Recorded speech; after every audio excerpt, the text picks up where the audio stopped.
The Throwbacks is brought to you by Defiant Energy, Voyage Dallas, Fairvote.com, the International Accredited Investors Network, Bannister Miller Law Firm, the 60 Feet 6 Foundation, the Felton Skills Academy, Runner Runner, the interactive app, BEO Entertainment, the Creatives Factory, and Ocho.tv. What's good, everybody? Welcome to the Throwbacks live from the Creatives Factory. Let's go. This is the end of the year recap of everything that we've done this year. We got some special people here today to help us recap the year and talk a little bit about everything that's kind of going on in the sports world. First and foremost, I want to thank all of our sponsors and everybody that's helped us this year. Runner Runner, the interactive app, Defiant International has helped us out, and I also want to throw a special thank you to the International Investment Group, Accredited Investors Group. They've been crucial to everything that we've got going on right now, including a couple of other ones that we'll kind of throw in between everything that we've got going on. So we're going to go right into it, but before we do that, I want to thank my guys for coming and introduce everybody that we have. We have Mr. James Clay Wise here. What's up? He's our stats guy. He actually normally runs stats for us, but he's going to be in the show today. He's going to, nerd out with us and say what he needs to say. Let's go. And we have our previous guest, Mr. Wallman Slim. Yo. Local legends. We back living. For those that don't know, Living legend. Yeah, living legend. And then we have the godfather of metal, Mr. Brian Slagel. How are you? Yeah. So thank you. A big sports fan too. Yes, a big sports fan. No, what is going on? Yeah, exactly. So this is exactly what we're going to be talking about today. Is we're going to run through, of course, the recap of everything. We're going to talk about all things sports, and maybe get into a little of some other stuff if we can get into it, if we have time for it. So we have probably going to have some other guests join us. Unfortunately, right now it is raining. Traffic is horrendous, and I would say it's kind of like Los Angeles out there right now, right? That's what it looked like to me earlier. Yeah. So we were planning on going a little sooner than this, but unfortunately we had to go later. So let's go ahead and get into the first video, and this is our recap of the first episode of the Throwbacks. So in life, I think all of us have experienced adversity. We have all had that moment where we've had to try to battle through tough times as well as battle through even experience good times, right? And knowing when to kind of keep going. And I think the big thing for me, and that I've always taught, and I've kind of mentored some people as well as also worked with some of my employees by telling them that anything in life worth doing is worth doing right now.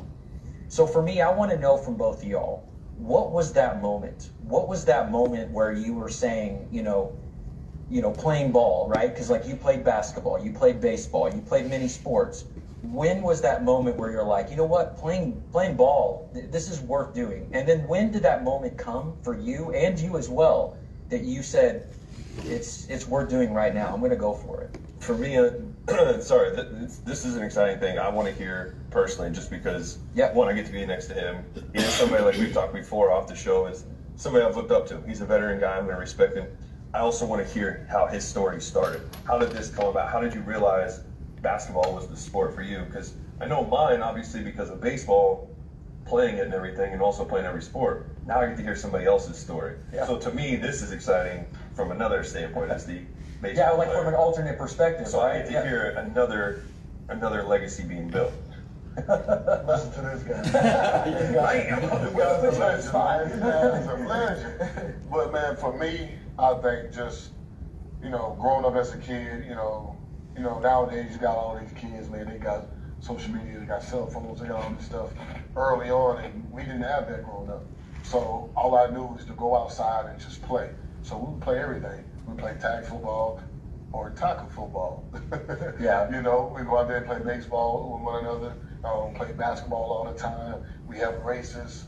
We did everything. So as a kid growing up, I played every sport. I was better at baseball than I was at basketball. Which I don't think many people even know about you, No, technically, right? they don't, and it was my more natural sport. You know, I was a pitcher, I played shortstop, I could hit it, you know.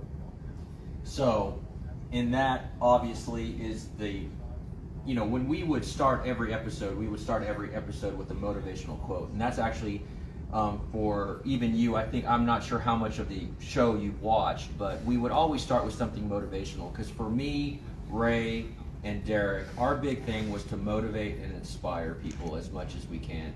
I think even in not just in the sports world, but even the professional world, people could stand to have some resolve in themselves and drive in themselves to want something more and battle through, again, those tough times, right?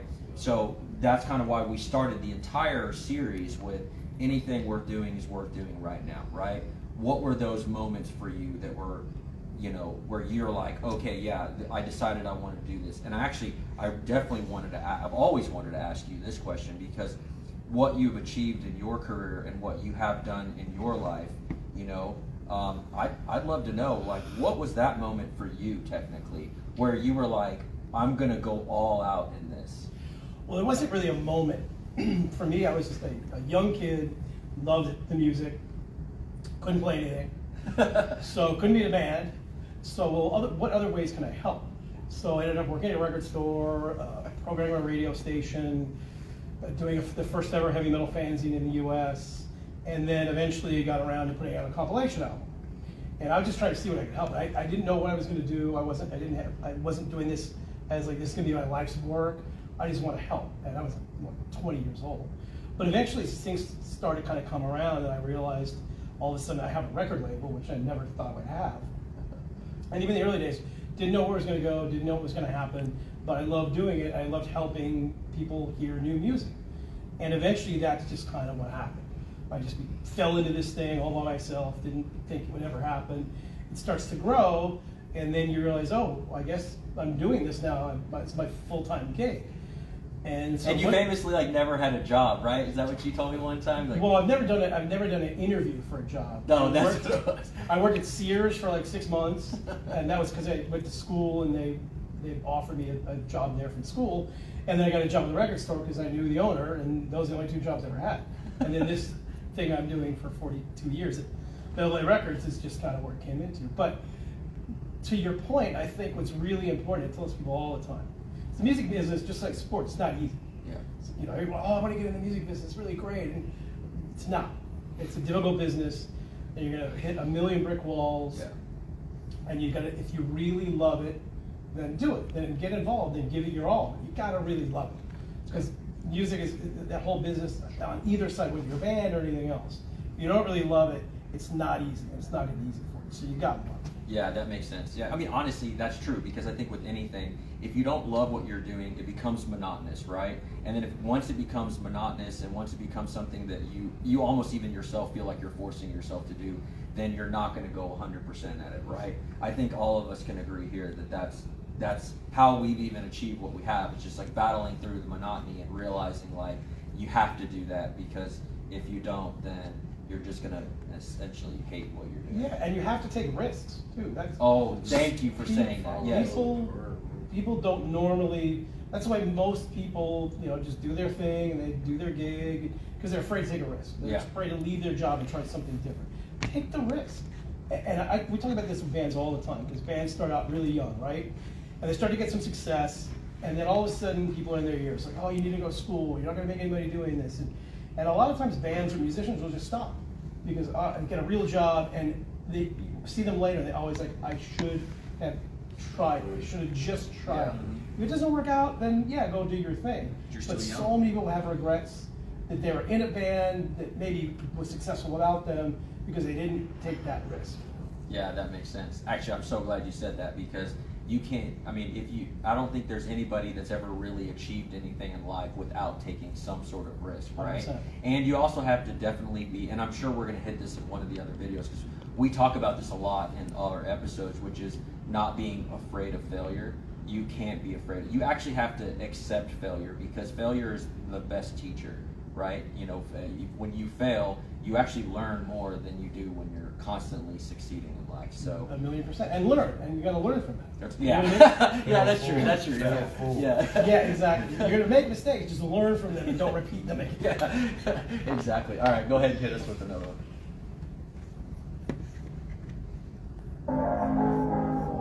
All right, sir. There you go. You need a wake up call when you get high.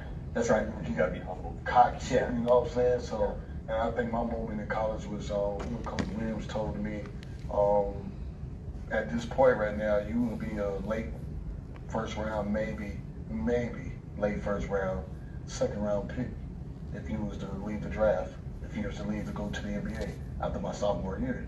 So, and we had a heart to heart. We talked to each other. He told me what he expected from me. He told me that, I can't shoot it as well. You need to change your shot. Your shot is not that good. You need to work on that. You need to work on your defense. And I'm like, man, I can score the ball. Yeah. What are you talking about, man? Yeah, I was gonna say, you were really good. You were really good. Yeah. I play good defense. Like, what is he talking about?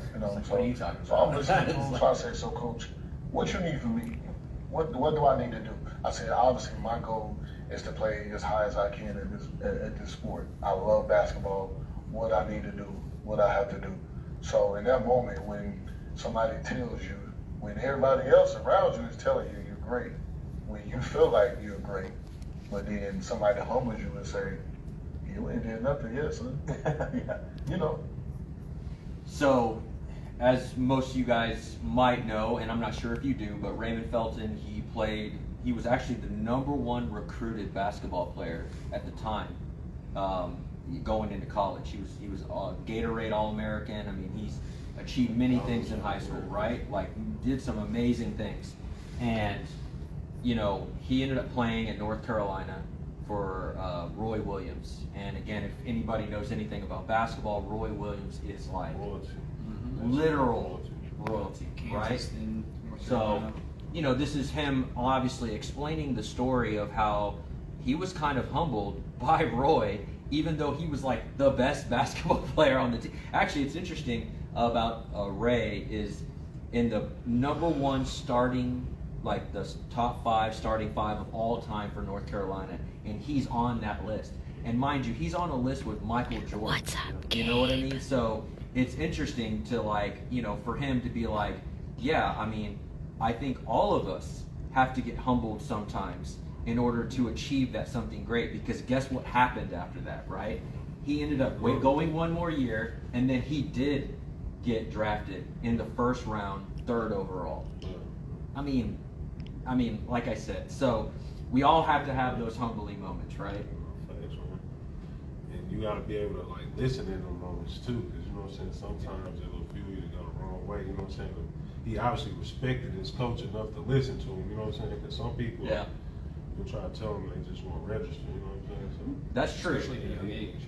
Yeah. Well, yeah, that's true. Actually, he's having been, I'm sure he was probably 19 at the time or 20 years old, and sometimes at that age, right, we're all full of piss and vinegar, and we don't really want to listen to anybody, and and in that moment, it's like to Roy Williams. Yeah. You know what I mean? Like, that's a guy you listen to and you take it in. So, I'm sure we've all had those humbling moments in our lives. I know I've had it, and I know you guys have had moments as well where you've had to be humbled and use that as your motivation.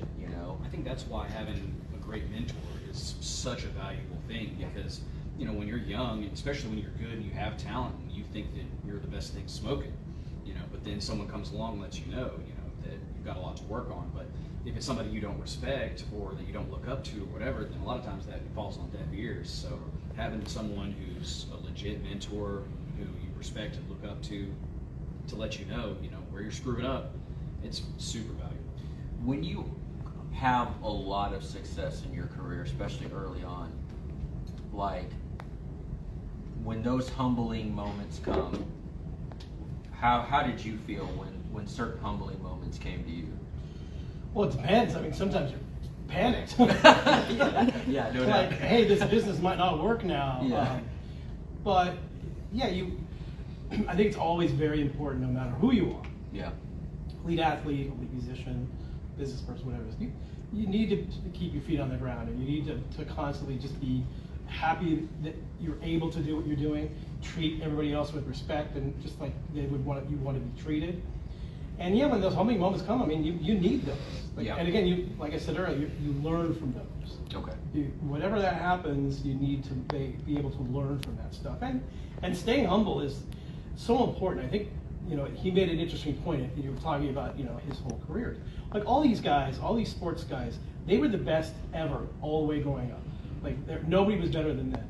But as you keep ascending, you play with better and better people.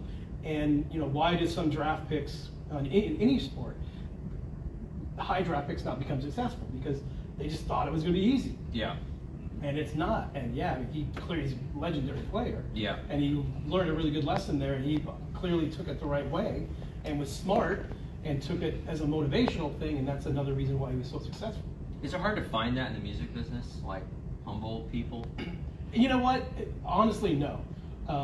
All the people, it might be a little bit different in my world, in the heavy metal world, but most people I know, musicians, they're all fans. Sure. And I think especially like the last couple generations of musicians, we're all just fans. Like, they do it because they love the music, and now they get to do it. So they just think they're fans like everybody else. I mean, I know Taylor Swift bass player, and she's like super down to earth and super nice.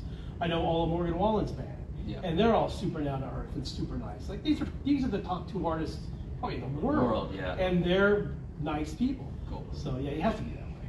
What was Lars humble when he was young? I mean, look, same thing. We're all just young kids. We're just fans. Yeah. And the thing that I love about Metallica is they've not forgot that they were fans. Okay. So they always treat. So even to today. They always treat people really well. Their whole organization, from the band on down, treat everybody really well. They do business properly. They're easy to deal with.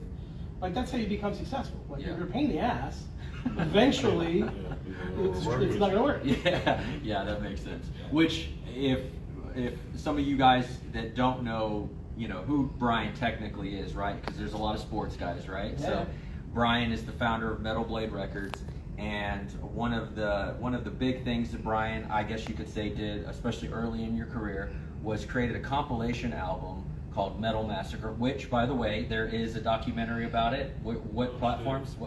So we're just sort of that. It was on Access TV. We're going to put it up on our YouTube channel shortly, and there's another partner we're going to partner with in the next couple days. So. Let's fingers crossed. So Metal Massacre, it talks about essentially like the birth of many bands, right? Like I believe Rat is one of them. Was Slayer on there? Slayer was on a later one. Was on the later one, and then of course Metallica, right? That's where they started. And that's where they started. So all my fault. So anybody that doesn't like Metallica, you can blame him, basically. And so, but those that love Metallica, essentially, had Brian not put them on the album, it probably would have maybe taken them a little bit longer, right? Well, I mean, those guys are really nice, and both James and Lars have said if it wasn't for you being on that record, it might not have ever happened. Oh, okay. They really got together to be on this record, because in 1982 being on a record was a big thing. Yeah. So otherwise they might have never played together, and it might not ever happen. So I still think something would have happened, and same, yeah. It would have eventually worked out, but yeah, it might have been a different path. But that's always a cool thing, though, to like for them to say that, though. You know what I mean? Actually, it's funny. I was, we're all just fucking around on TikTok, and I was on TikTok one day, and I think I even posted and tagged you in it. But there was like this video where you were there, but like the band was there, and they had brought out like Jason and like everybody, like the whole band came, even the old bandmates, and they all kind of played together.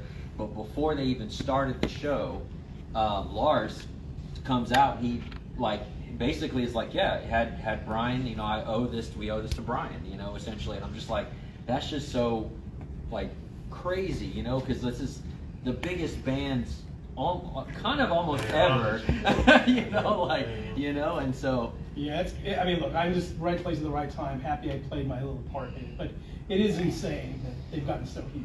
I know, yeah. Did you ever think that was going to happen? No.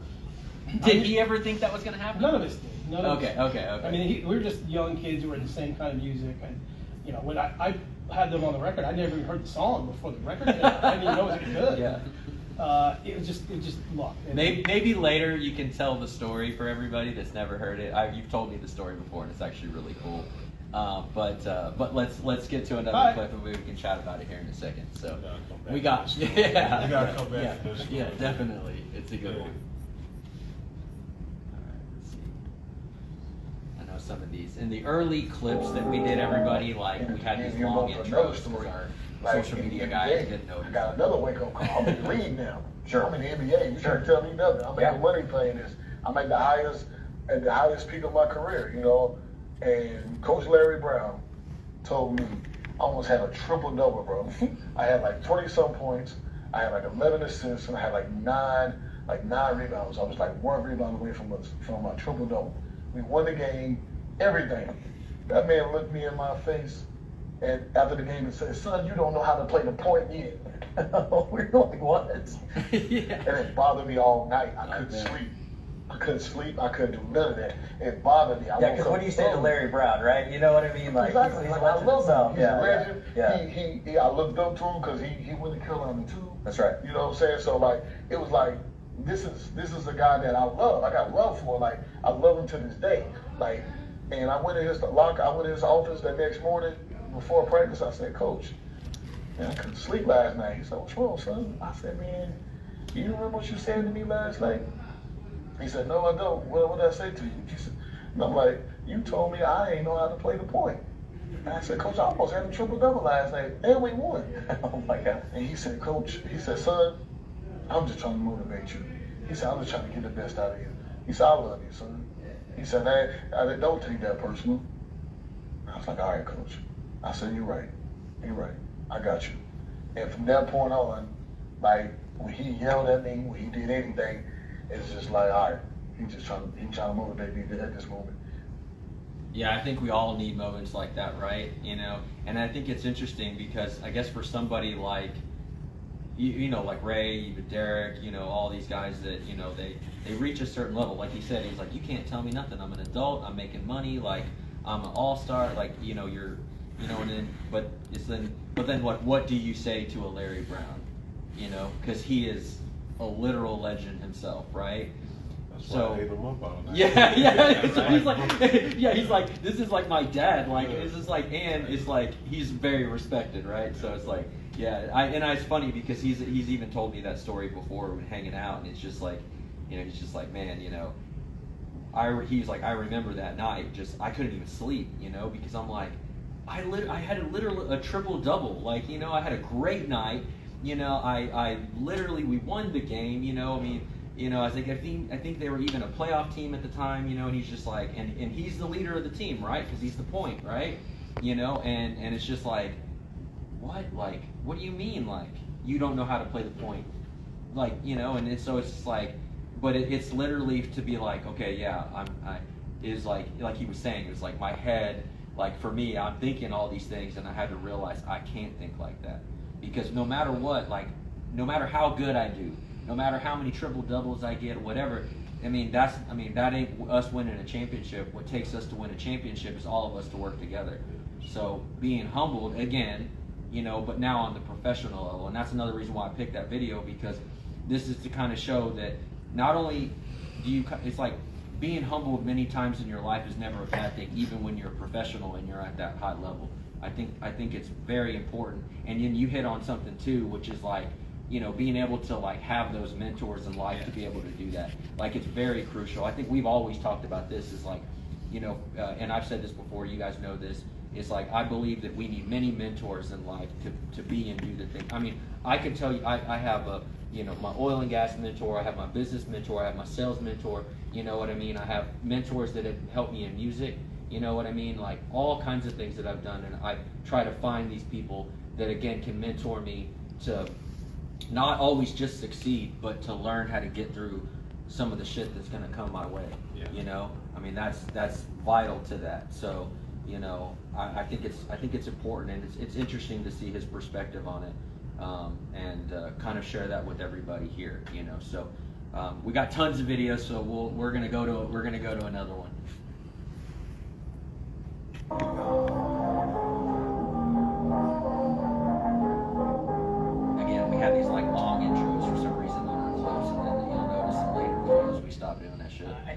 the most important thing that we've kind of been talking about with the first one, and I guess we're going to get into a little bit on the beginning of this episode, is that, you know, we want to be able to like motivate, we want to be able to inspire people, while also talking about sports, right? And I think it's interesting because there's movies, there's all kinds of things that you can watch, you know, that will inspire you to do things. Even, we were just talking about it actually a second ago, which is like, even though it's sports related, it can still motivate somebody in the professional world or in the acting world or, you know, in other, you know, industries. And I think the most important thing for us is overcoming things that kind of get thrown our way. One of the best, I think, quotes that I've ever heard is, "Our greatest glory is not never falling, but rising every time we fall." So, I think we've all heard that quote before, correct? Right? And I think it's very important that we live by that quote. When I was younger, I actually used to have that quote hanging up above my door. So, you know, every time, and mind you, I kind of, you know, you guys know me from growing up, you know, I had a pretty rough, kind of interesting life growing up. I lived with different people and stuff, and even when I lived with friends or family members, I had that quote. I mean, I just carried it with me, you know, because I felt like it was important that I see that every day, right? Because you will fail in life, and you gotta know how to pick yourself back up again. And if you don't know how to pick yourself back up again, you probably ain't ever gonna succeed, truly. Success is one thing, but success with longevity is another thing. Do we have moments, anybody wants to say, but do we have moments where, you know, where we had to pull from that type of quote for ourselves? Do you have any moments where, you know, you were like, I have to pull for something like that, like I have fallen and I gotta know, I gotta keep getting back up again? 100%. I mean, starting a business is not easy. Fuck And I mean, especially I was really young when I started, and you know, once the business started to get successful, still like in my mid 20s. Yeah. And you run into brick walls, especially in the music business. I ran into a couple of brick walls where I literally woke up thinking, "That's it, it's over. It's done. What am I going to do?" But you have those moments, and then you go, "Okay, well, what can I do to fix this?" Yeah. I talk about it a lot in the book, but there's a point in time where we weren't getting any money from anybody. I couldn't get any money from anybody. Like, nobody's going to loan me any money. It's a music business. What do you don't own anything. So I went and got 1 million credit cards, like 20 of them. All those ones that you send you in the mail, I applied for all of them. They were given out like candy back then, and I ran the company for like 6 months on those credit cards. Wow. Until we kind of got everything sorted back around. But that was a brick wall. So yeah, you fall down, you got to get back up, and then you, like he says, you prevent it. You can. Yeah, you can absolutely do that. You have to do that. I think. Let me find out. He the reason we don't get them in the mail no more. Sorry. Yeah, sorry. Yeah, right. I think even you, right? Like I mean, your story is pretty unbelievable. This is why I also always try to have you on the show, because you've got, you know, an amazing story yourself, right? I mean, no, for sure. You man. battled through some stuff. Former Division I basketball player, right? Sure. And you know, you parlayed many downfalls. If we want to be real, right?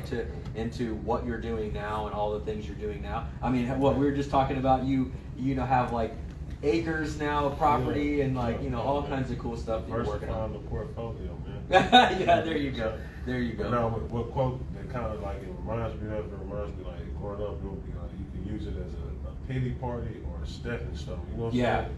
Yeah. You can use everything as a reason to be down and like to suffer around and whatnot, or you can use that shit as like motivation to like overcome and achieve. So I kind of always try to like, it's kind of perspective to me, you know what I'm saying? Because like shit gonna happen, so it's like you can focus on the negative or you can focus on like the solution, like you said, like how to like make it happen, you know what I'm saying? Like what I need to do to fix it, what I need to do to get past it. And I feel like applying that energy and effort towards that is kind of, you know what I'm saying, more or less the key. Yeah, that makes sense. And I've seen that in like your life and the things that you've done in your life, especially with your like music career, right? You know, it's just like, you know, it's like it's interesting because like I don't think no matter what has happened to you in your music career, you have continued to just keep charging forward. Resistance, man. Resistance, you know what I'm saying? Yeah. But I feel like that's why I have like a lot of the connections and stuff that I do is because like, hey, you gotta be like, you gotta be out here, you know what I'm saying, in the streets. I campaign, like I'm everywhere. I'm shaking hands, kissing babies, fucking with them. You know what I'm saying? Yeah, like, you gotta campaign like Trump. Right? You know what I'm saying? You gotta be out there in them streets. So there you go. I feel like that's why a lot of relationships I have be like organic. Like I really ran into this person here. You know what I'm saying? So I feel like along the process of doing music, that may be why it takes as long as it takes, you know what I'm saying, the people you run into on your path, you know what I'm saying? So, yeah, that's true. Like, you know what I'm saying? Yeah, I mean, obviously, like, it seems like majority of friends you have are like all these professional athletes, right? So it's somebody doing something. yeah. So you're putting yourself around the right people, that's for damn sure. And I would say the same for you. I mean, as long as I've known you, you know, the same thing. I mean, like, you have literally, there's not many people I know, and you might be able to contest to this as well, right? Obviously being in the business, but, you know, that can say, like, I actually do music for a living, you know? And that's literally what you do. I mean, obviously you help run stats and you kind of help us with the production, and you're one of the writers on this show, and we thank you very much for everything you do for the show. Seriously, we greatly appreciate you. But, you know, it's like, you know, your gig is music, right? Mm-hmm. And you parlayed that into, like, that's what I do for a living. I mean, you have to grind, you know? I mean, that's really what it all comes down to. And I think, to your point, one of the reasons that people will respect you more is because they see you not giving up, you know? And that's, you know, not everybody, I mean, especially if you've been in in any bands, you know, or any kind of music project, you know that not every project works out, you know? And so a lot of times, because being in a band or in a project is kind of like being in a relationship. And I've almost got a whole comedy bit written about that, actually. But it's like, you know, you're almost married to each other in a way, and you're married to the music. And so when something like that falls apart, it can be just as crushing as, you know, as a relationship or losing a family member or something like that. It's great or something. You know, I mean, there's a couple bands I have that I call, especially one in particular, the one that got away. You know? But when that happened, it was right around 2012 or so, and just some things kind of fell apart. A lot of moving parts and stuff like that. And shortly thereafter, though, because I had made some contacts in the Dallas area, I'm from the Sherman Denison area, which is about north of Dallas. You know? But I made some contacts down there, and you know, I determined, I was like, well, I'm not giving up. I mean, this band was everything to me, but I'm not giving up at all. And within a week, I had a new job. I hollered at some friends, and they said, well, this band's looking for a drummer, so I jumped in with them. Actually ended up doing some of the bigger stuff, you know, at the time that I'd gotten to do, work with some producers. And which now you've got to tour globally and or nationally, regionally, right? nationally. You got to tour nationally. You even went on a tour with, I'm sorry. Oh yeah, we went on the road with Seven Dust and stuff like that. So I mean, like, you've actually got to experience it, right? You know, and that's because you literally didn't give up. And actually, I kind of even remember a time, because how we got connected was a time when one of the bands was like trying to get another drummer. They didn't want to talk to you about it, and then like me and you just became friends through it. And I was like, such a weird thing. But I literally saw you not give up, right? Literally not get you down, and then. What was it? Again, like a few years later, you're like, oh, I'm going like on tour, you know, and we're going out with Seven Dust. And I'm like, wait, what? Like, holy shit, like, that's amazing, you know? And really, like, the connections from that studio, you know, that they still serve us all to this day, you know, really, like, it's great. Well, that's awesome. All right, hit us with another one. Oh. This one was actually one of our, I think, biggest clips we've ever had. And hit us with the next video. Oh yeah, this is a good one. Oh, hey, I think I solved it. Ninja here, his legs and Dude, behind his back. Oh, Ninja's in here. That's right, I think he is. head above the rim. Come on. Hey, his head is prepared. So these guys are like professional dunkers, essentially, for a living. And this is pretty much all they do is dunk. And, you know, for those on the live right now, you won't be able to see this final cut until we get into, putting the episode together. But, you know, we're essentially watching people dunk right now, and they're doing some absolutely amazing things. And then you see Ray's face here in a minute, and this is kind of why. Like, I don't understand why I don't do this in the dunk contest now. I still don't understand. Yeah. They can't. They do this professional dunkers. That's what they do. And then So we so you got it from there. Who is the most wildly talented person you've ever met? Wow. Like someone that you are literally like, I still can't even fathom how talented this person is. That's hard to say. I mean, there's a lot. I'll give you two. I'll give you one from music and one from sport. Please, there you go. Thank you. So the music one probably is going to be James Hetfield, just because that guy. Really? I mean, he can play any instrument perfectly. Play drums, piano, guitar, bass, you name it. Obviously can sing. Obviously, he can sing a little bit.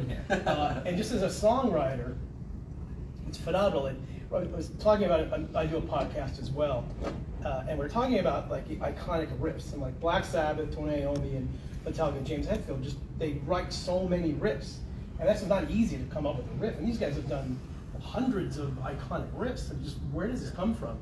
And I saw them when actually they're playing in Phoenix. And I talked to James and I said, "Hey, I'm really mad at you." He's like, "Why?" Because the new record, all these riffs, they're just stuck in my head. I can't put them down. I said, "Yeah, thank God the riffs are still coming." So that guy's probably the most talented because he's just, I mean, what they do at that high level and how he's continuing to write all this amazing music after all these years. It's really, Lars puts together the music, but James writes plays all the rhythm guitar and everything. It's just amazing. And then for baseball, I'll go with my good friend Mike Piazza. Oh wow, okay. Who, super great guy, big metalhead. That's how we became friends when he was playing for the Dodgers, when I was living in LA, and became really good friends with him. And you kind of you know he's a really good player, right? Yeah. But you kind of when you hang out with him and see what he does and how hard he works and how good a guy he is, and take that step back, it's like, I mean, he was hitting all those home runs at Dodger Stadium where the air was dead. You can't hit home runs. Yeah. And just as a catcher, he wasn't the best defensive catcher necessarily, but the pitchers that he caught were all amazing. They all had these, somebody else would catch them, they wouldn't have as low as an ERA. So he's probably the most that I know well. I met other athletes, but I met Wayne Gretzky and those guys. But of people I know pretty well, probably Piazza. Wow. I have a question about Metallica. It's always just bounced around my head. One of my favorite bands ever. And like a song like Master of Puppets, for instance, right? Several different, pretty wildly different riffs, really, and they go together really well. But like, did he just have a whole bunch of riffs just kind of tucked away and are like, oh, we'll pick this one and this one and this one, or how's that come about? So that's kind of how Metallica writes songs. Is James and Kurt will just record 1 million riffs, and then they'll give them to Lars, and Lars is the one that cultivates through it, picks the riffs, and kind of puts the songs together. Okay. Because sometimes, I mean, I think it was Enter Sandman where like Kirk actually had the opening riff. And he's like, and Lars said, wait, what was that? Were you playing again? He's like, oh, this? And he goes, yeah, let's do something with that. And Kurt's like, all right, just a riff I was right. I didn't know it was going to be any good or not. So, nice. But that's how it works, yeah. Very cool. He's just got, they have like demos of just endless amounts of riffs. It's like a factory almost. So they turn the song making into like a factory. Like, Yeah. You do this, you do this. By the time it's at the end, it's like a assembly, a finish. Yeah, like you got a catalog of building materials. And it's like, oh, use this brick, this brick. And that's not normal the way people write songs. That's why it's kind of fascinating to do it. But you're right, it is kind of like it's. Yeah. That's how kind of like Future does this stuff now. Where he just go, it's like a bunch of one-liners, you know what I'm saying? And then it's up to whoever mixing the master to paste them all together and make it make sense, you know what I'm saying? But he just going there, popping shit, give it to them, let them edit it. The assembly line of music. Yeah. There it shows there's more than one way to skin a cat, right? Yep. Sure. Microwave. Let's go ahead and hit another one.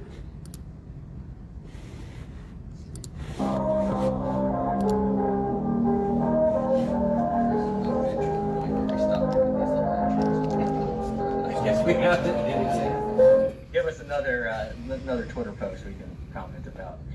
All right, so Shohei Ohtani officially declined the qualifying offer. I think we all knew that was coming. Where's he going? LA Dodgers. 2 years. He's just stay West Coast. He called it. I don't mean to overstep on this one, but this is the baseball side, so I finally get the glory here to take over. But I think he's West Coast kind of guy. Sure. you want to stay close to where they can see you in Japan, being able to do that. I think it comes down to, in my opinion, Texas is a spot. I don't think, it all depends on where we go. Do we go get Montgomery? If we don't get Montgomery, then we're going to make the attempt at Shohei. Yeah, but then you also don't have him for an arm for at least another year. Right. And the year after. Just looking at it, it's going to be, it really is going to be LA, Seattle, Chicago, and The Cubs are going to make a push there. That's the big thing going on right now. it'd have to be a major market team like that. And you could even see the Yankees step up because they have not been to, I know it sucked. So obviously he ended up going, and I want to say something. Technically, every prediction, if you guys go back, so everybody's watching this right now, go back to our past episodes and listen to every prediction that Derek makes, and he literally never missed one prediction. He picked basketball, did he? Yes, Boston, yes. On our, he picked Boston to win the title.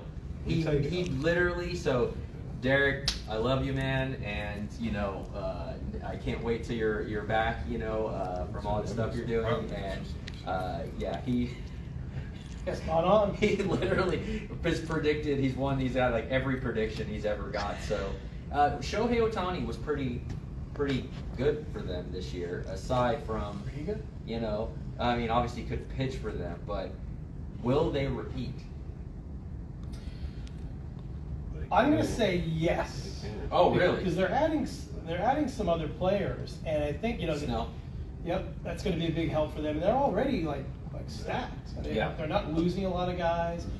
Shohei's going to pitch, so you're adding another arm at that level. I mean, unless they get a bunch of injuries, I can't see them not repeating. I mean, the Mets got Soto, but now the Yankees lose Soto, so they're not going to be quite as good. Yep. So Dodgers look pretty good, but it's hard to predict stuff in sports because you never know the injuries.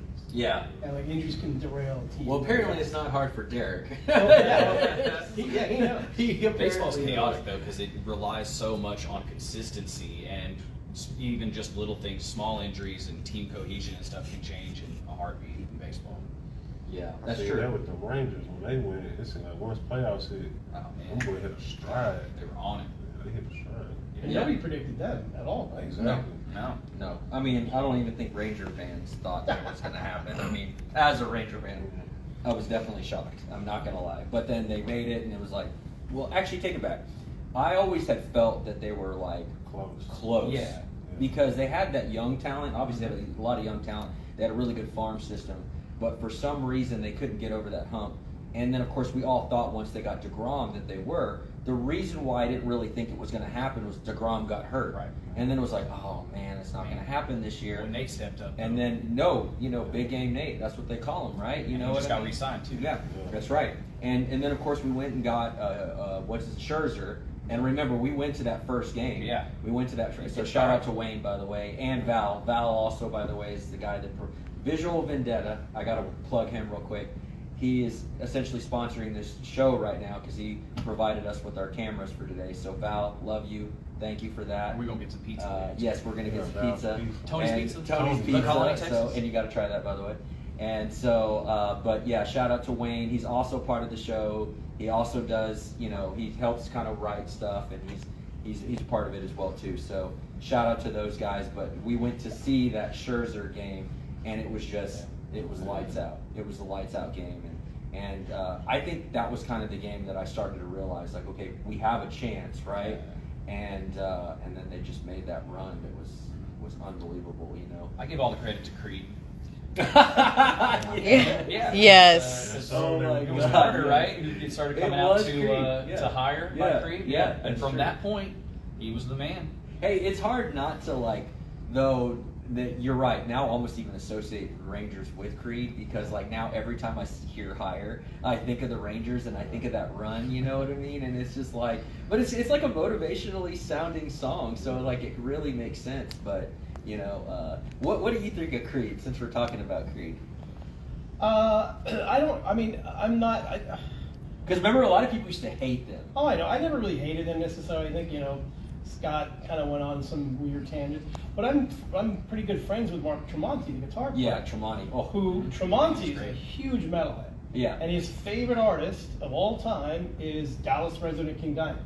Oh wow, nice. That's So funny. I first met Mark on that metal show. It was a TV show that Eddie Trunk and Jim Florentine and Don Jamieson did it.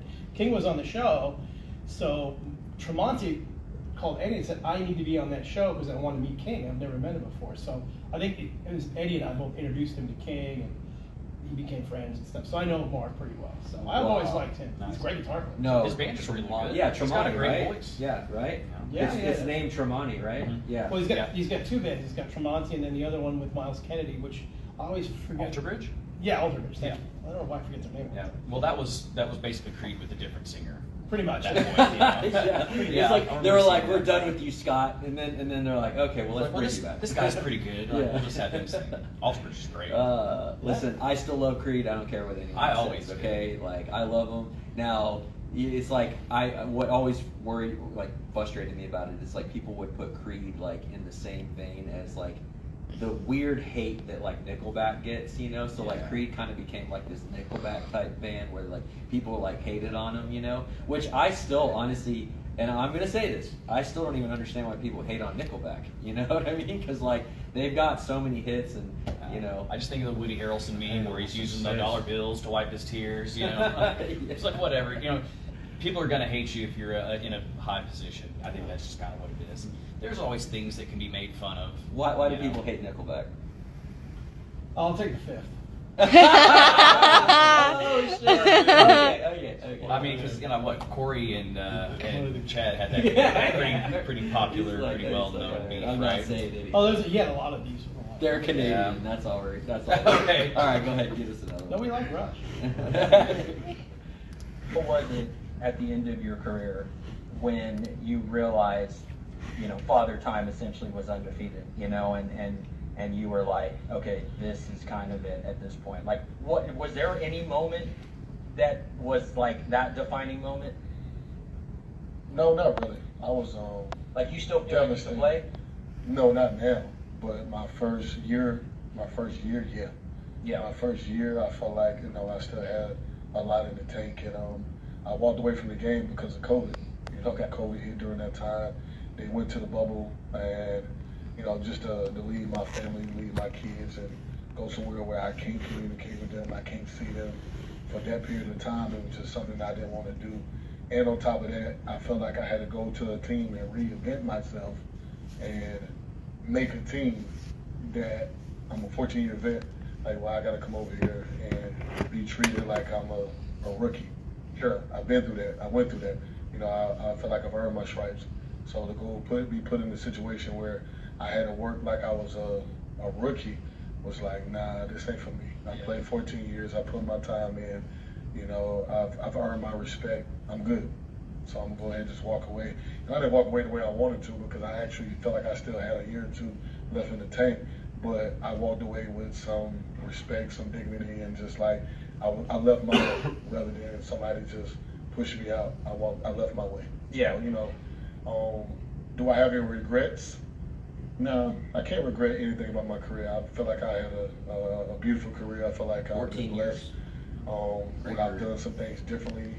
Yeah, you know, looking at guys like LeBron, looking at guys like CP, who's my age, you know, what I've done things to take care of my body better and like, you know, really put more money into that, you know, to further my career. Yeah, I would have done that, you know, but regrets, nah, it's a beautiful thing, man. Coming from where I come from and to play.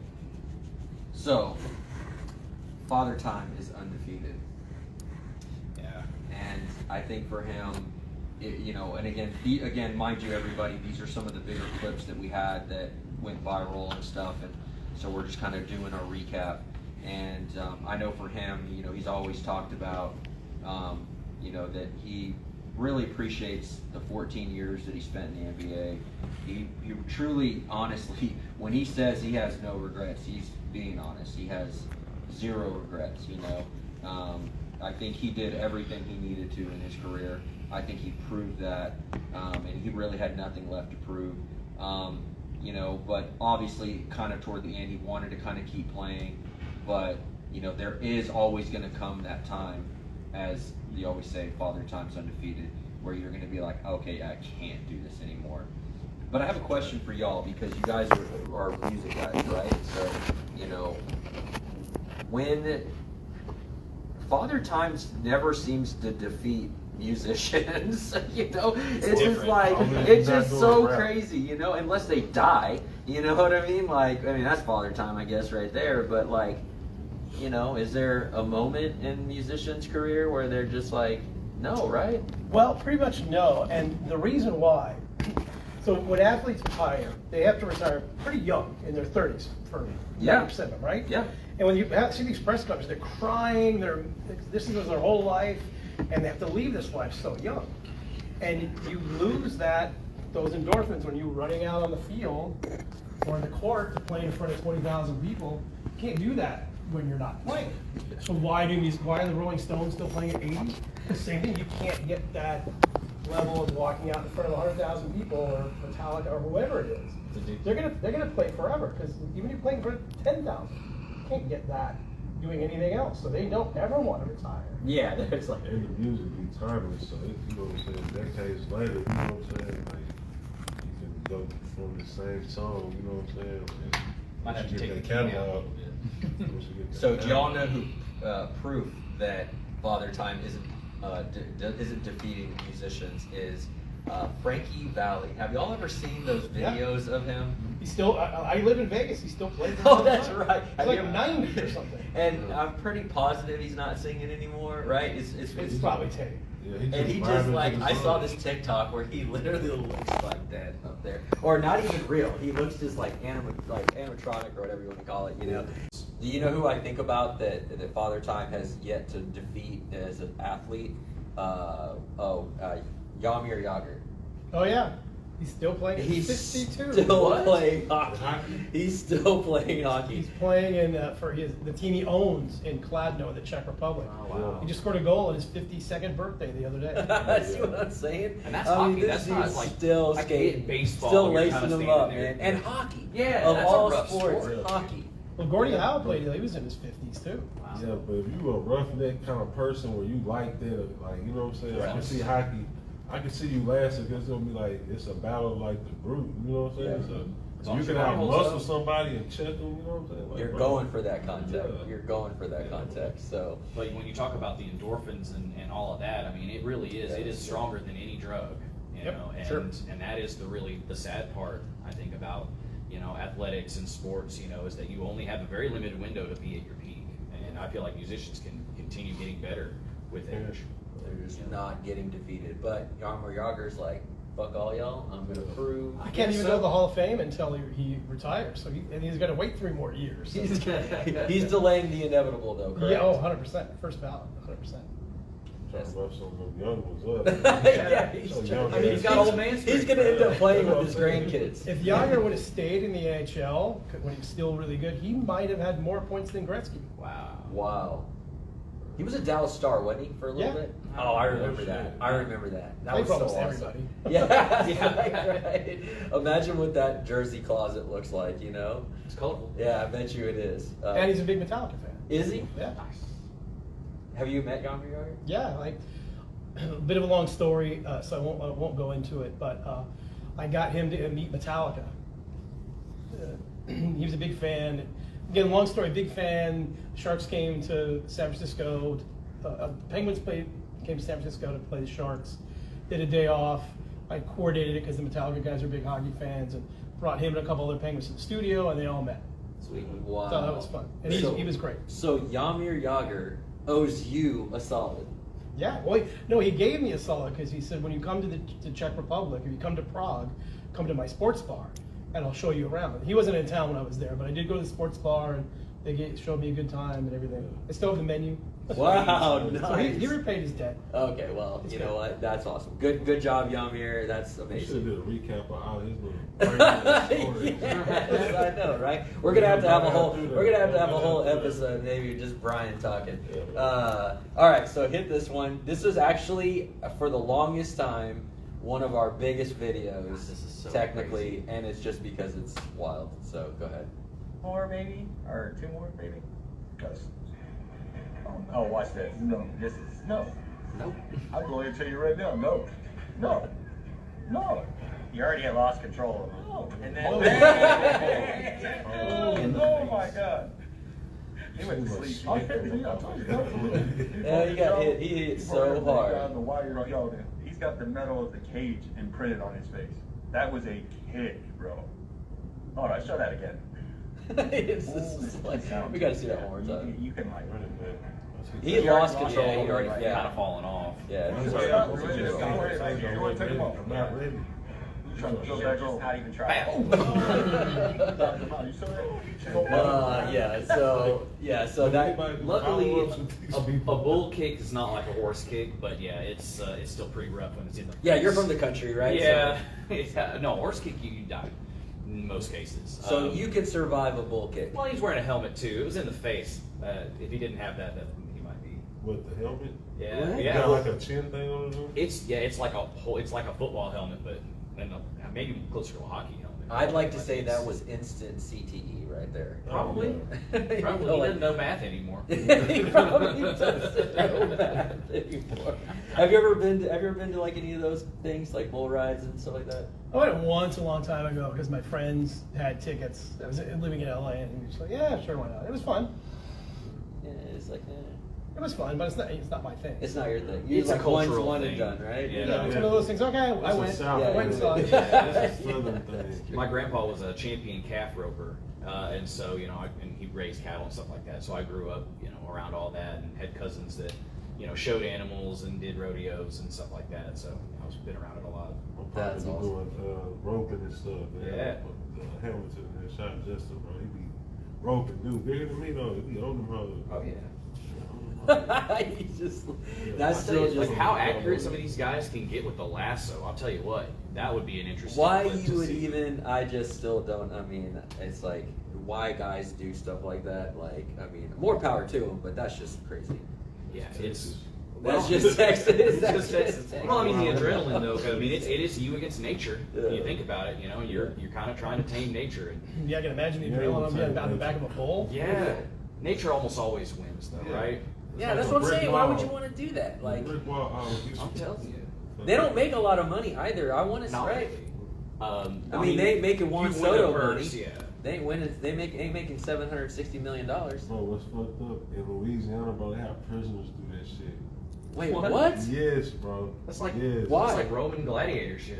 Oh, some shit. What is this like runner? What is they it? got like a Running rodeo. man shit. It's just Y'all like, be sitting in the right? middle of this shit and then like wasn't a like the bull premise? come out. Wasn't that the premise of Running Man or whatever? Right? Kinda. It's Yeah, like, that shit probably come from some real shit. Probably come from New Orleans somewhere. oh my god, that is some fucking Louisiana Making shit this right shit there, would be- man. You know what I mean? It's like we're gonna put these freaking Prisoners out Cajun here. guys out there. Yeah, You know. with this damn bull. All right, let's go ahead and hit us on this next one. Oops. As labor does the body. Seneca. So What in y'all's you life, must sharpen your in mind y'all's career, to handle the inevitable. could you say, like I identified with that? Is there any moments, Kinda- anything kinda that you cut. can say, Didn't you know get to what, hear the first part of it, I I don't feel think. that, and Go back. this is an instant. Oh. Alright. What's the Yeah. bull say? Difficulty strengthen the mind As labor does the body. as labor does the body. Yeah. Strengthen the mind as labor does the body. Seneca. What in y'all's lives, in y'all's careers, could you say, like I identified with that? Is there any moments, is there anything that you could say, you know what, I feel that, and this is kind of an instance where, like I had to, kind of channel this to make it happen. I think just for me, every year you gotta not necessarily reinvent yourself, but you gotta come out, every year, every season, and bring something new, bring something different to the table. So, everybody have their New Year's resolution and want to be. Most people say I'm gonna go to the gym more. Most people say I'm gonna eat better. For us as athletes is, what can I do this year to help this team? What can I do to bring something better, for myself, for this team, in order to, have an impact, because what you got to realize is that there's another young guy coming in who's who's fighting for minutes, and then a young guy coming in there trying to take your spot, and then a young guy coming in who's trying to earn, a contract. So, you as an older guy or as a guy who's already in there, you have to continue to grow. You have to continue to get better, and that's how I feel about that quote. You have to continue to grow every year. Difficulties. Straight. Yeah, I think he pretty hit that spot on, you know what I mean? Especially as an athlete, right? So if you've ever, competed in anything, and it's so true because, some people know this about me, but not many, but like I competed on what they call a regional professional level in bowling. And every year, I had to I always had to do something different because almost every year there was a new guy coming out, and he had to, and bowling's a very interesting sport because, a lot of your success is actually dependent on you being able to read how the lane is breaking down. So in bowling, there's oil on the lanes, and it breaks down as you throw on it, especially when you're curving the ball. And some guys come out and they have they're ripping the shit out of the ball is what they call it, right? And they're just, tons of revolutions, and they're, and it's eating up tons of oil, and you got to learn how to adjust. And then, for me, as I started to get older, I couldn't throw it as hard. I couldn't throw it as, put as much revs on it and everything like that. So I literally, I had constantly had to reinvent my swing. I constantly had to reinvent my plants, my motions, my everything, adjust my eyes, my feet. I had to constantly adjust myself. And honestly, that's why I never really made it fully to the ultimate, which is, there's regional professional and national professional, and I could never just make it to that national professional level. It was literally one, I wasn't putting as much time into it. I wasn't working as hard as I needed to kind of reinvent myself. And it's interesting because again, you see these guys that had 14-year professional careers, and that they live by having to do that, right? They live by having every year going into spring training or training camp and saying, I've got to develop another part of my whole entire way of playing in order to keep playing and keep starting, right? Stay on the roster and continue to keep playing.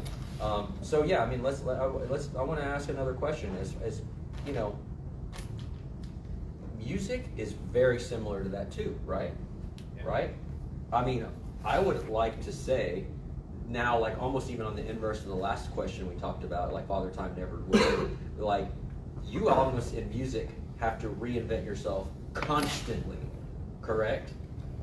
Probably even more than an athlete does, because you're just tweaking as an athlete, as where a musician has to damn near, I don't even know, completely reinvent themselves sometimes, right? To stay relevant, right? Yeah, look, you have to kind of read the room, so to speak, okay. Where, and we have this conversation with bands all the time, going into a new record. So what direction do you want to go in? You want to be heavier? You want to be less heavy? You want to be more commercial? Where do you feel your music's going to go? And maybe the last record was a little bit more commercial. Maybe you want to go heavier.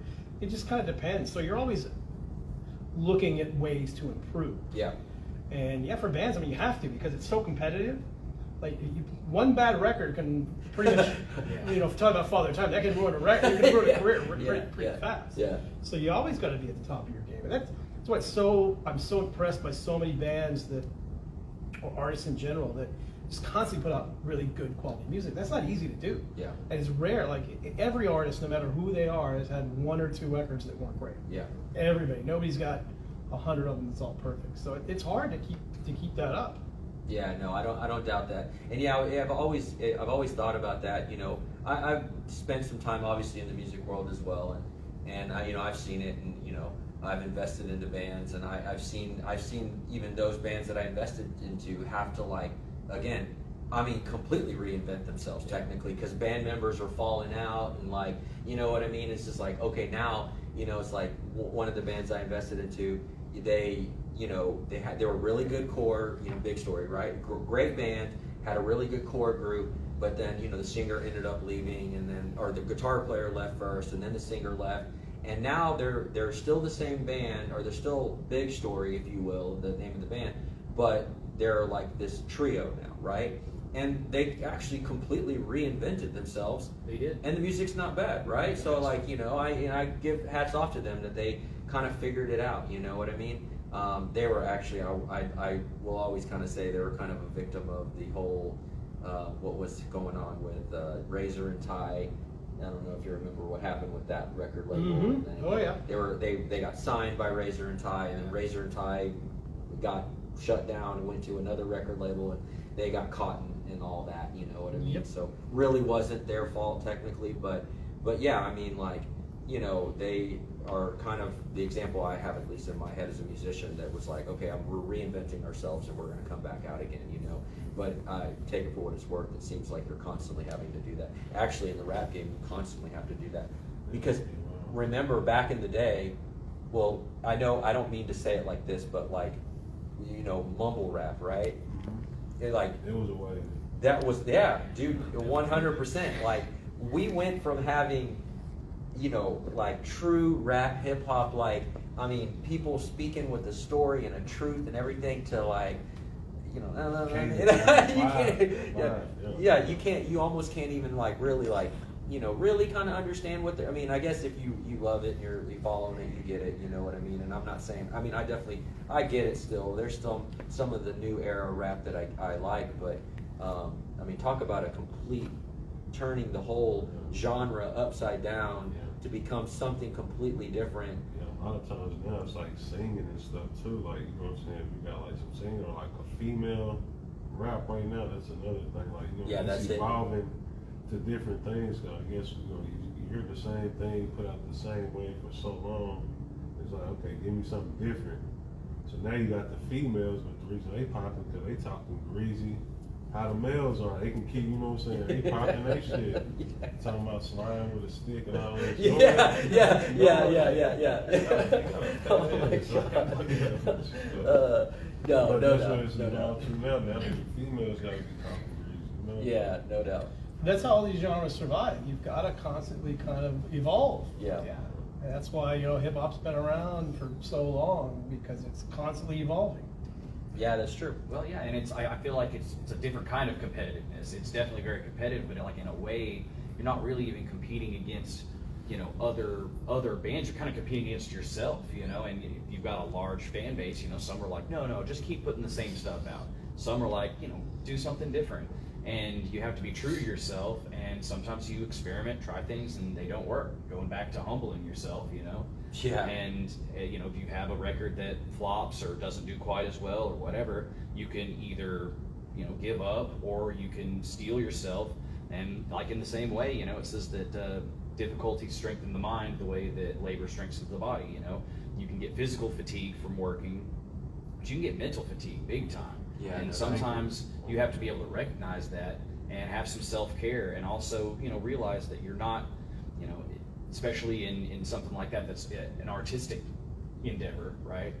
That, you know, you just have to be the truest version of yourself, and if people like it, they like it. If they don't, then, you know, get back on the horse and make something else. That reminds me that what he just said, and I guess correct me if I'm wrong, but that kind of happened with the Goo Goo Dolls, right?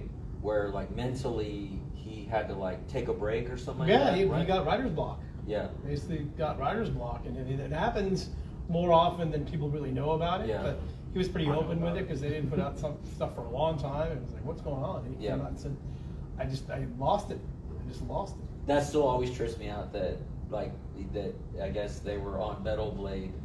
Well, to start, I know correct? people, I get asked all the time, but they were like a punk rock band when they first started. Yeah. They had a punk rock label, and so they fit in perfectly for us when they started. And then they kind of gradually became more commercial. But even on the big record, A Boy Named Gulag, it was still a hard rock record, but they just put this one ballad on there, which they kind of put on at the last minute, and that became the huge hit being named, and then they kind of got pigeonholed in that world. So. Yeah, I got stuck. Well, it wasn't quite as big of a leap as Sugar Ray was, though. Oh my God. They were so heavy, Yeah. and then went so the other direction. But it worked for them. It did. Yeah, it happens. It definitely does. You're competing against the market, though. That's what I was just thinking when you said it. I'm like, bro, it's really what the people like, what your audience want. You know what I'm saying? Yeah. Like, you know what I'm saying? You really creating for them at this point. And you can't control it either. A lot of times, like, they grow out. A like your audience will like grow up on you. You know what I'm saying? So Yeah. that's cool. Yeah. Like 6 years ago ain't cool now because your audience from 6 years ago done grow. Now they want to hear something else. They ain't trying to hear about the same stuff. You know what I'm saying? So you kind of got to. It's a constant evolution. Yeah. No, he's exactly right. You're 100% right on that. That's scary. Got to keep evolving, or you're going to get left behind, especially in the music. Go ahead and get us with this next one. So Adrian Beltre was a first ballot Hall of Famer.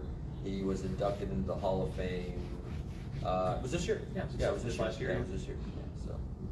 Yeah, so we're seeing some just goofy clips of him. Obviously, again, this was one of our bigger clips. Actually, we did a live, and he hopped on the live actually one time. And so we were very thankful for him hopping on. So thank you, Adrian Beltre, for hopping I've been to the Hall on. of Fame, one of my favorite teammates I've ever been with. Personality-wise, yeah, what you see, that's real. That's 100% how that guy And Derek was. obviously Every played single with day him, got so. to do.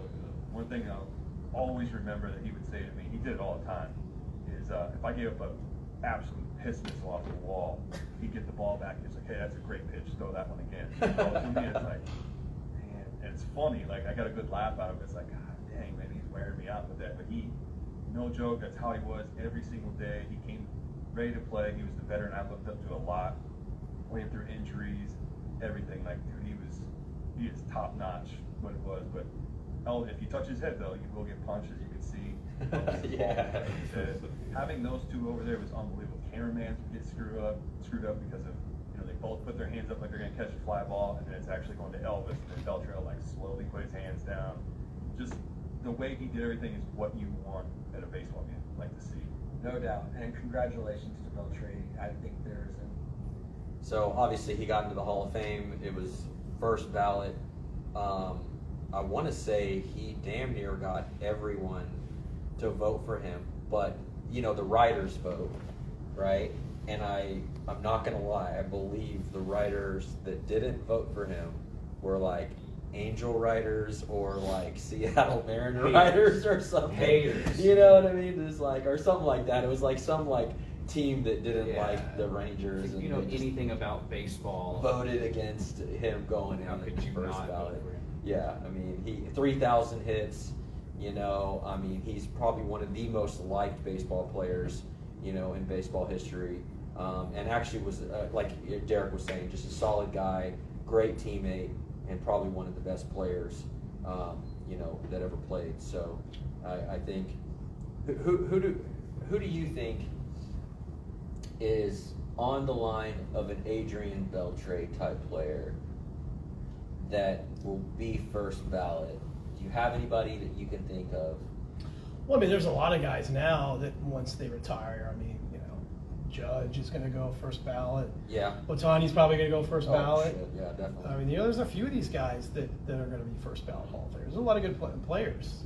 Because there's been a big thing about like they were saying like we might be going into an era where you don't really see first ballot anymore, right? You know what I mean? Because just all the stuff, like the players are just kind of different these days, But like you just said, I mean, I definitely can see Ohtani, right? Ohtani's like, and Mike Trout, right? Like how can you Trout, not put Trout in? Let's forget about him. Gets to place with the Angels. Yeah, exactly. Wait, who's your team?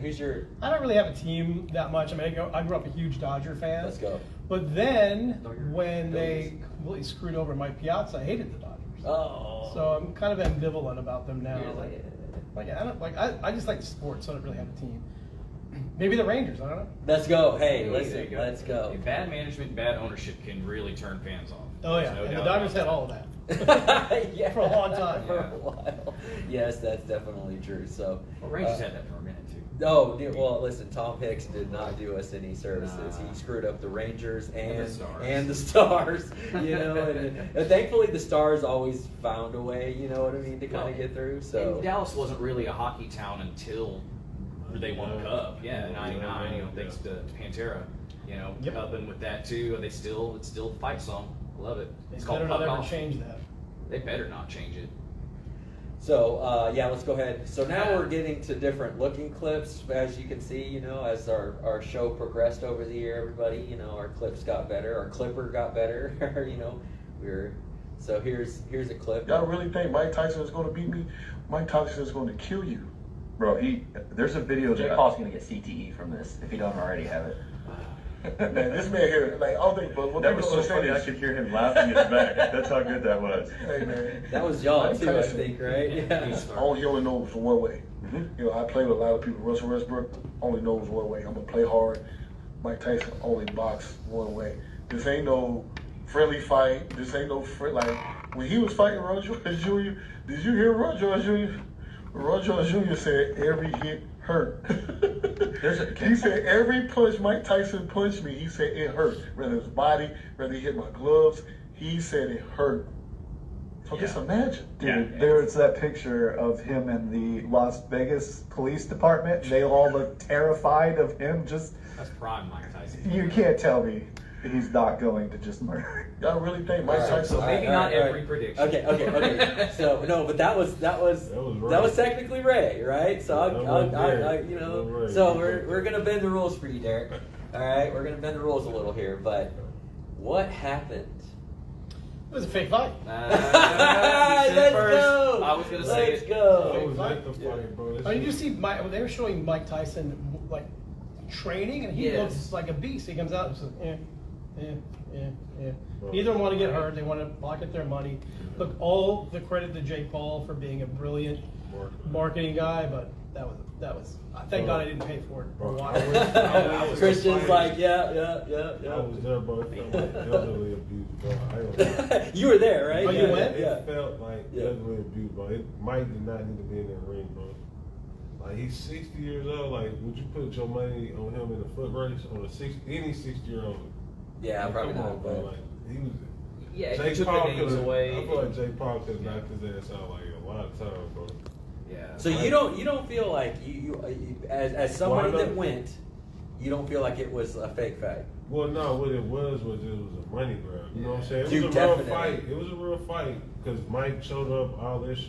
Yeah. But what it was like, you know what I'm saying? You can't not, like, Jake Paul knew he couldn't floor it, and Mike Tyson obviously couldn't floor it. He fucking 60.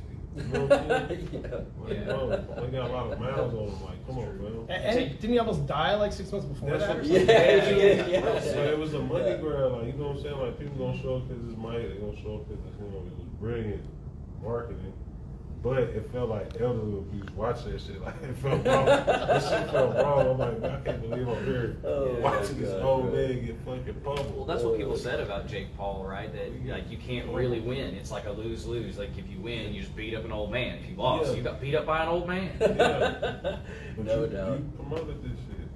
Well, they pocketed all that money. They Netflix did. couldn't even stay Hey, up. listen, I was gonna say Netflix couldn't keep up, At so all. that's a whole nother issue, right? The girl fight was the best I was fight. gonna That's say- it was. They went hard. Did you watch the whole thing? No, I didn't watch any of it. Man, Yeah, you were like, I'm not I'm contributing. boycotting. I'm not contributing. That girl Not at was all. not They- trying I heard that to was fight good, each though. other. That's what. It That was was. the best fight. That was the best fight. Go ahead and get us this next one. This one I look forward to. For years, I mean, I at least personally have been saying that he actually technically deserved that statue before Dirk did. Because if you have been living in Dallas, like, I mean, I've lived in Dallas most of my life, you know, that championship they won in 98, 99 actually helped build the AAC. And if you even look at the AAC, all the chairs are green and everything. Like, originally, it was because of how good they were. They made back-to-back cups. He already himself is known as the greatest American hockey player ever.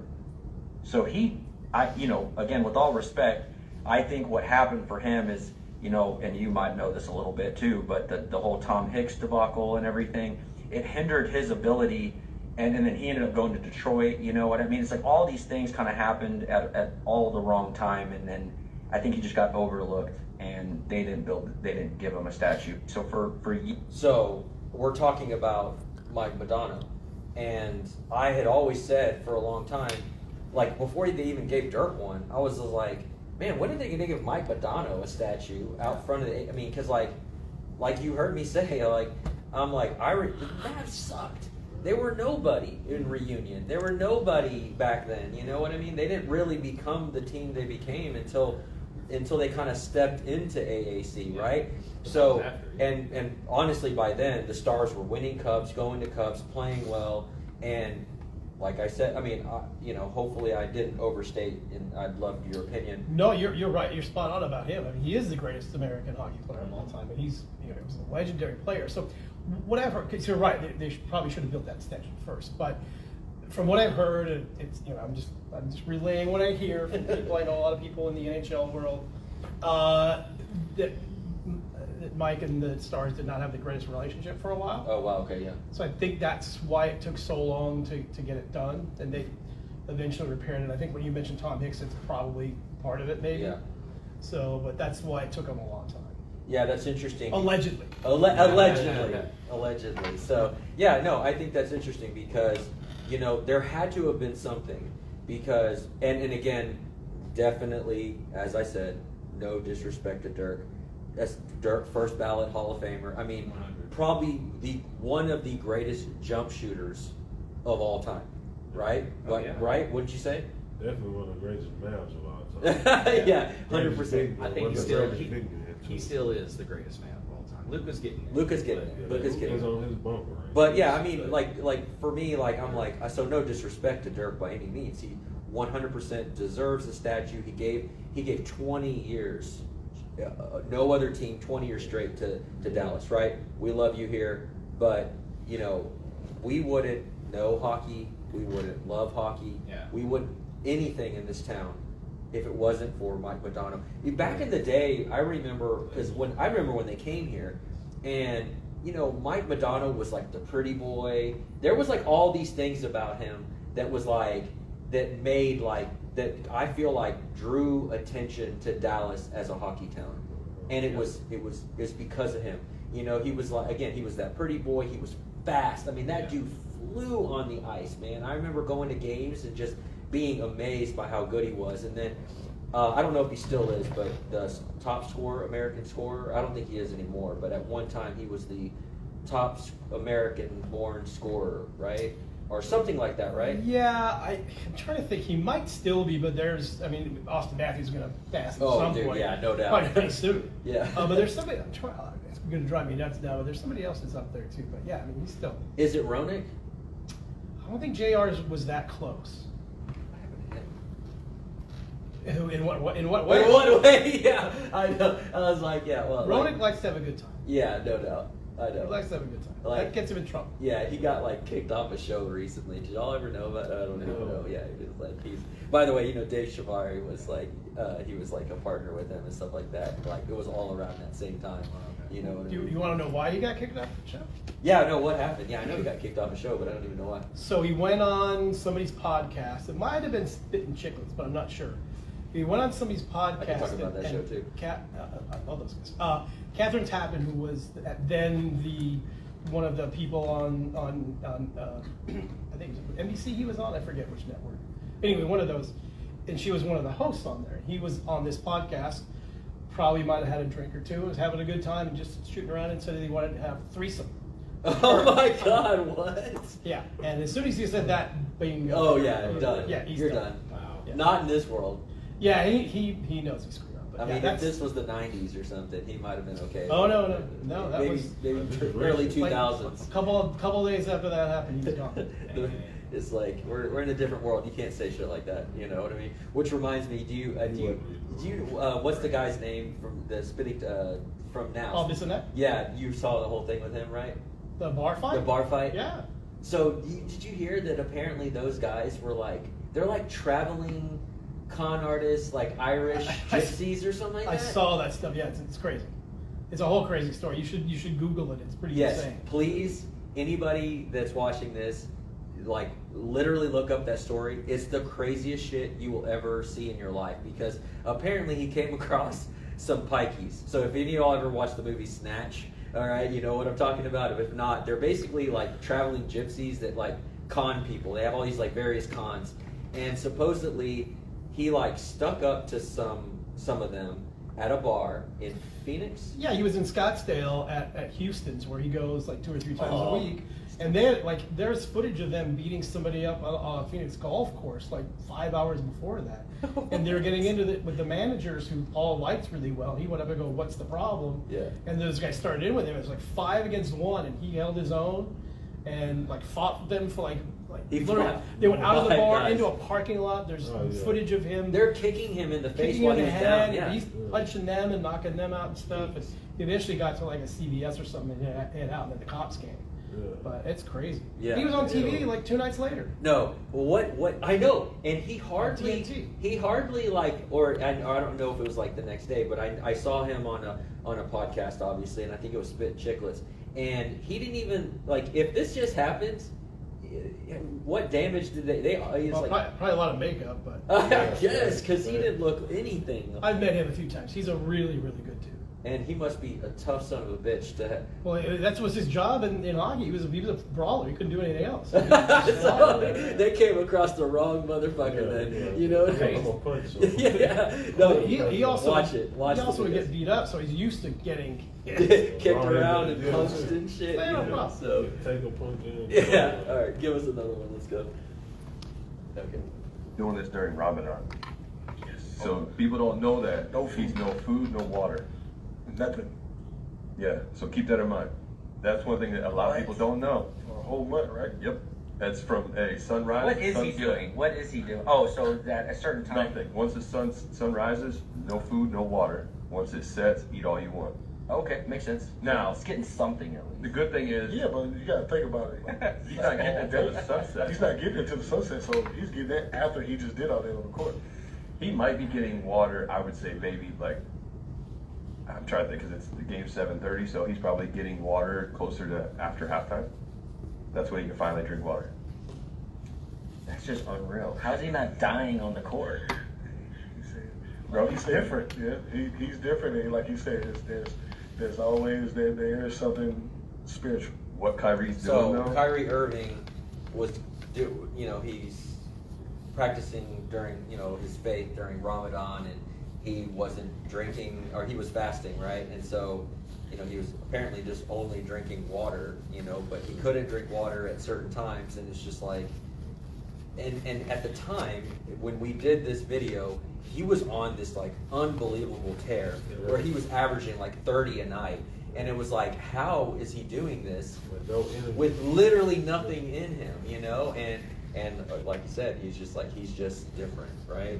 It's just some people are just like that. They're just different. Yeah, they're just different. I mean, athletes are like that. I mean, is there any musicians that are like that? It's the opposite though. Like the musicians that somehow they drink a gallon of whiskey and are doing all these drugs, but they get out there and they sound flawless. I mean, not everybody can do that. Not everybody can do that. But yeah. It's just fast. I have friends that fast. I have friends that fast for like a week, and they just get their body gets used. It's mind over matter. I think especially athletes. What's the cliche, like, beware of a sick athlete because they usually play great. Yeah. So that's just mind over matter. These guys are at some other level. If you're at that elite level anyway, especially even a higher level like Kyrie, just mind over matter. Yeah, that's true. That's a good point. All right, hit us with another one. Love the team that he's with, and you can see it. I mean, you're talking about every night. I look at his box score, and Luka had 30, Kyrie got 32. You know what I'm saying? So this was the Luka same had episode, 35, and Kyrie this had is us 29. talking about. And you look at their Technically, that was the field goal little percentage. run, right? They Like shoot you're, over he was looking at the 50%. box scores. Like, it's crazy. They both sharing the ball. Kyrie got 8 assists. Luka got 12. Like, you got two guys on the court that's, bona fide scorers, but they also facilitators, can make other guys better. And you got yourself a chance. And if they stay healthy, yes, they definitely Big dark horse, yeah. Yeah, dark horse. I meant to say yes. What do you think? They definitely are. I do, I'm just biased, so yeah. At least you're I honest. love the Mavericks. Yeah, Like yeah. that's my team. So Yeah. I feel like they definitely are. As soon as they made that pickup, I was like, man, we got people that can crash the boards, get the rebounds. That's what we needed. We needed another big man. We got it. PJ Washington's been another great pickup to me to be able to help out with Luka. He loves the team that he's with, and you can see it. Yeah. So essentially, they were the dark horse, man. They kind of came out of nowhere, and they took it all the way to the championship. And I think they ran out of steam. That's my personal opinion. I still think Boston could be beat, and Boston was just too They good. ran out of shooters. That's what nobody gave it. Like, Oh, that's so true. yeah, that's why I picked up Klay Thompson. Klay has been, I don't know, man. I feel like now they got Klay do like some more defense somewhere. Do you think they'll get Jimmy Butler? That's what I'm hoping. They might have to go and send Klay on the way. It might just like swap them on out. This is for Jimmy This Butler. experiment though. It's one of the right ways to do it. You're becoming a basketball fan more now? I grew up, watching the Lakers and stuff, so I've always been a Showtime fan. Lakers, Yeah, right? Showtime Lakers. And, Jordan, still the best basketball player ever, I think, For is sure. Michael Jordan. I think you guys just Oh, so you're LeBron Jordan is your Jordan. say that. What do you mean? So, because like the debate is who's better, LeBron or Michael Jordan? Oh, Jordan by a mile. And what makes you feel like Jordan is it? He's got 6 rings, number 1. Yeah, that's true. Never lost. Yeah, that's true. And he forget the rest of the team. Like, look, LeBron's amazing. Yeah. And he's had an unbelievable career. And still to be playing at a high level at this age is pretty intense. Very impressive. But I just thought Jordan was, he could literally do anything. Yeah. And he did it with not necessarily a whole lot of really great teammates either. Yeah, that's I true. feel like Jordan was like, I ain't gonna lie, man, my whole life, like, I've always felt Jordan over LeBron. You know what I'm saying? Lately, it's been kind of switching, but I ain't gonna lie, Jordan, he was like the ultimate competitor. I feel like he's more competitive, I feel like, than LeBron in a sense. But LeBron more like, I guess, like corporate, he more like global, more of a business, you know what I'm saying? And to come from high school, had that much expectation, and we done broke out the records, but I feel like we in a moment where we witnessing another Jordan, but we ain't gonna notice it until like afterwards, you know what I'm saying? But like, Well, Jordan was better defensively. Jordan, he got trophies that LeBron probably will never get, especially now in this part of his Really, career. defensive player of the year. Yeah, so Jordan did all these things that, and that's a funny thing is like the part of the debate that a lot of people always leave out is like there are things that Jordan did that LeBron will never do. You know what I mean? So like, yes, LeBron physically is probably the most physically great specimen, for lack of a better way to say it, that we've ever seen, but that you can be physically great and that don't mean shit, you know what I mean? Yeah. So Jordan had that killer instinct, man. He I did. mean, I just don't feel like LeBron has it to that level. I mean, you obviously have to have it to some level. I don't know, man. He's been to a lot of fun. I just think, we as fans, you can argue about this in any sport, right? And so it's a fun argument.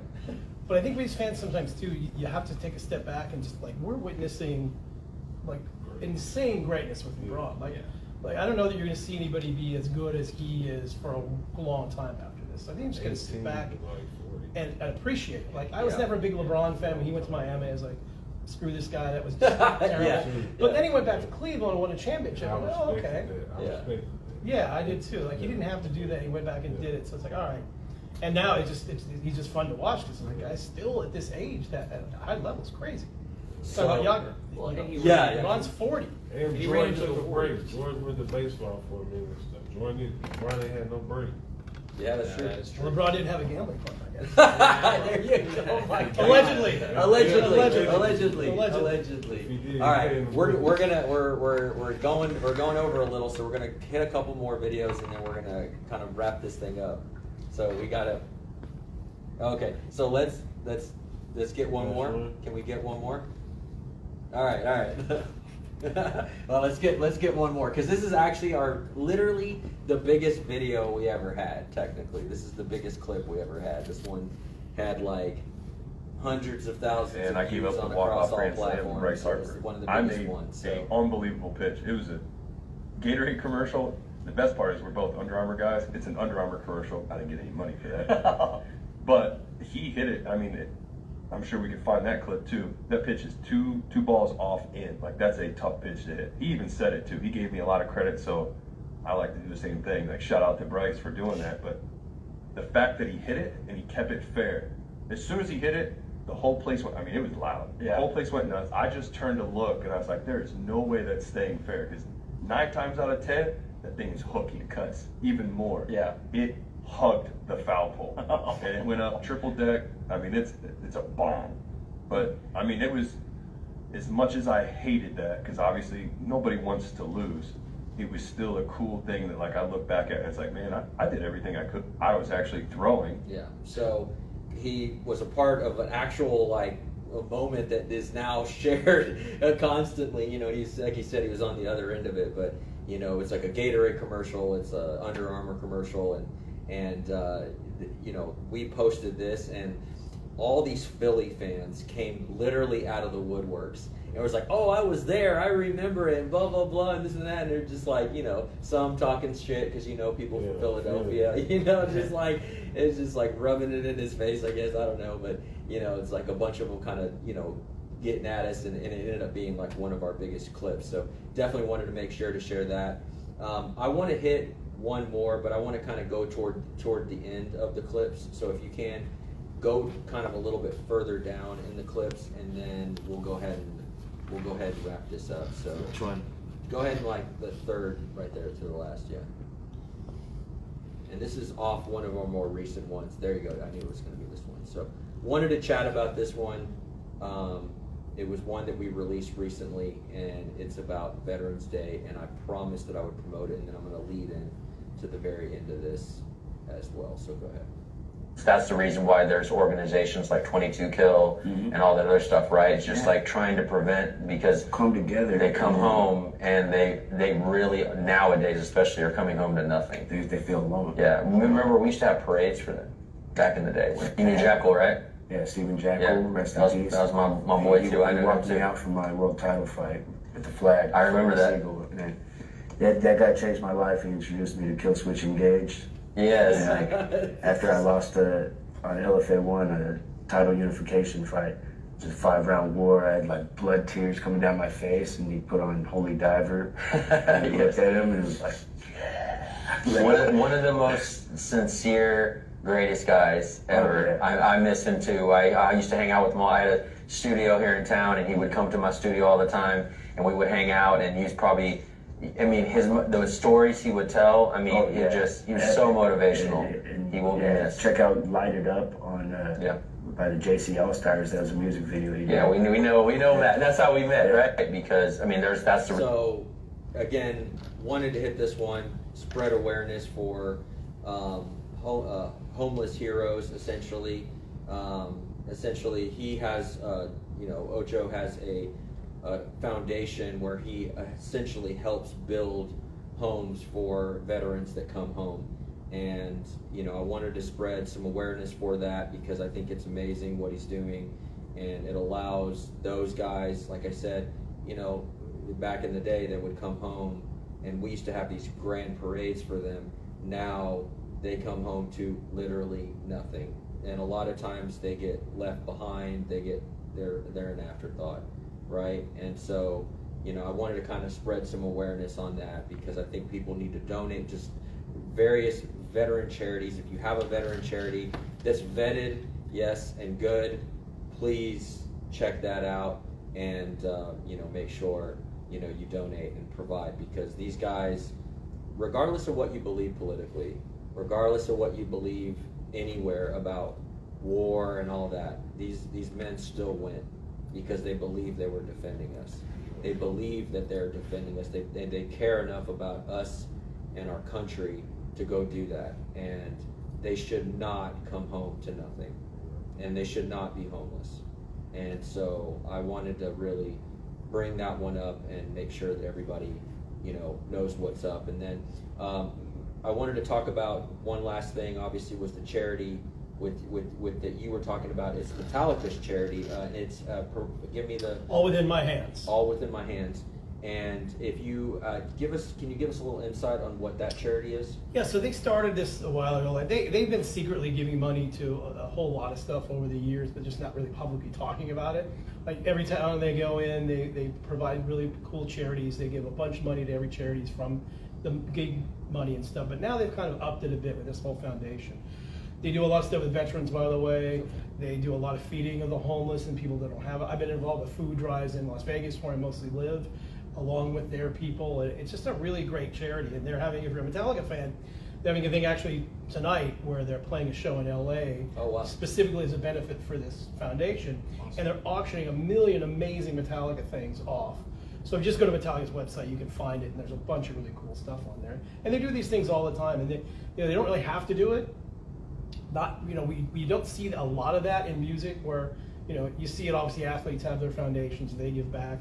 Musicians do a lot, but they don't publicize it a lot, and Metallica's kind of thinking like, well, it's been such a cool thing for them, and it's become such a big part of their brand that now they're really promoting it.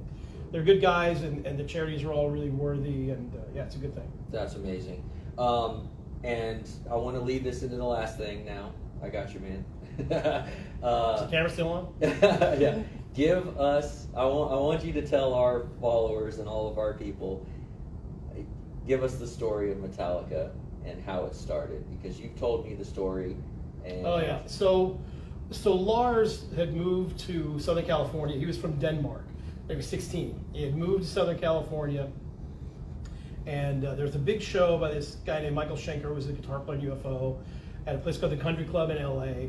And there are only a couple people, this is 1981, that knew about this whole scene, the new era of British heavy metal, which was Iron Maiden and Saxon and Def Leppard and all these bands. So he had come over, he had gone to the show, and I went with my buddy John.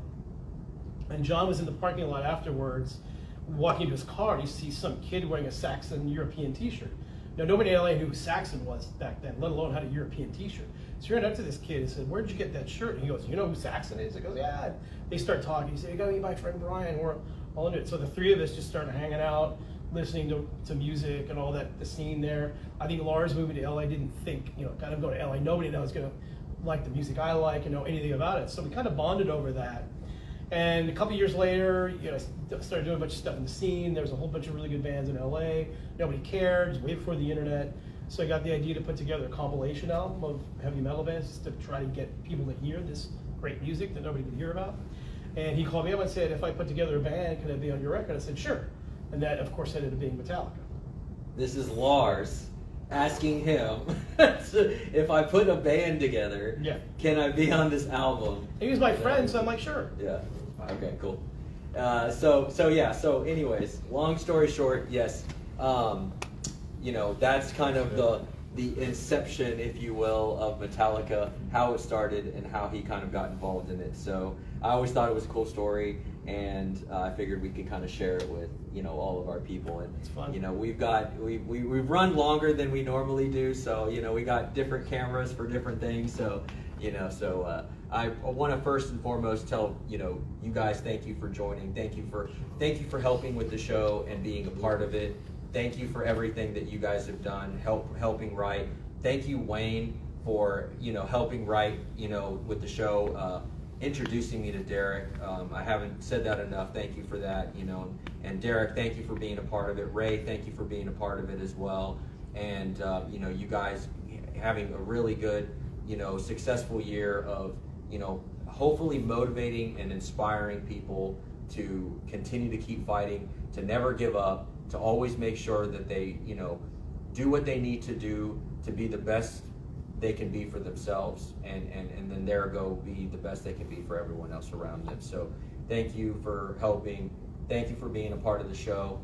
Thank you very much for coming out. Thanks for having me. Talking sports. We got to have you out again on a non-recap episode. Sure, I love to talk sports. Yeah, so we got a lot of cool stuff coming up next year, and we're going to be trying to throw out a lot of new content, not just sports related. To have stuff that's music related, even business related, and all kinds of stuff. So stay tuned to the Throwbacks, because we got some cool stuff coming up next year. Yes, that's right. Come January, we have we're going to a new format. We're going to be going a lot more, so you're going to see a lot more content weekly from us.